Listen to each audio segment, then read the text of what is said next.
तो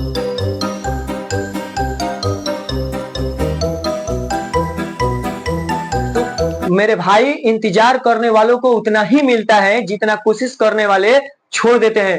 तो हाँ मेरे भाई, आज मिश्र धातु पर हम लोग वीडियो लाए हुए हैं। ये पार्ट 1 होगा, मिश्र धातु पर पार्ट 1 होगा। आइए आपको बताते हैं कि कौन सी धातु किस किस से मिलकर बनी होती है। पहली धातु है पीतल। पीतल पीतल मेरे भाई तांबा और जिंक के मिलने से बनाया जाता है। ध्यान रखिएगा, ये जो पीतल है तांबा और जिंक से मिलकर बनता है, यानी कि Cu प्लस Zn। ध्यान रखिएगा, इसको याद करने के ट्रिक क्या है?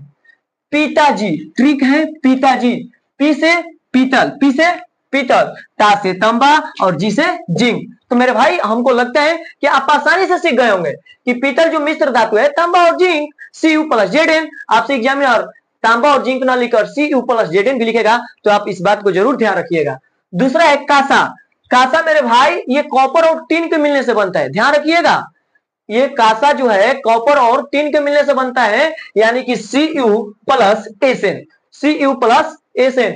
हाँ यहाँ ये सब जो बातें हैं ये अक्सर लोग याद कर लेते हैं, लेकिन यहाँ ध्यान रखिएगा, हमने यहाँ इस्पात लिखा है। इस्पात मतलब स्टील। ये लोहा और कार्बन के मिलने से बनते हैं।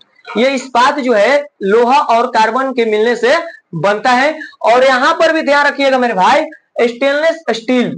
स्टेनलेस स्टील ये छोटा स्टील था, ये स्टेनलेस स्टील है। ये क्रोमियम और निकेल के मिलने से बनते हैं। ये क्रोमियम और निकेल, और यह जंगरोधी होता है।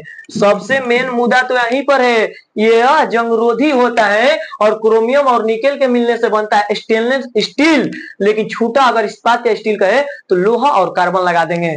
अगला ये आपको समझाते हैं, ये क्वेश्चन है मेरे भाई, लगातार बार बार इस सवाल को आप जितना बार पढ़िएगा उतना बार कम नहीं नजर आएगा। इसमें लिखा गया है कि जर्मन सिल्वर में कौन सी धातु नहीं पाई जाती है? फिर से, जर्मन सिल्वर में कौन सी धातु नहीं पाई जाती है? पहला है तांबा, जिंक, निकेल, सिल्वर। अब आपको लगेगा कि जर्मन सिल्वर लिखा गया है तो इसका मतलब कि सिल्वर तो नहीं होगा। गलत। ध्यान रखिएगा, इसमें सिल्वर ही होगा। यानी कि मेरे भाई जर्मन सिल्वर नाम का है, लेकिन इसमें सिल्वर धातु पाया नहीं जाता है। यही वो चांदी है जिसका परमाणु संख्या 47 होता है।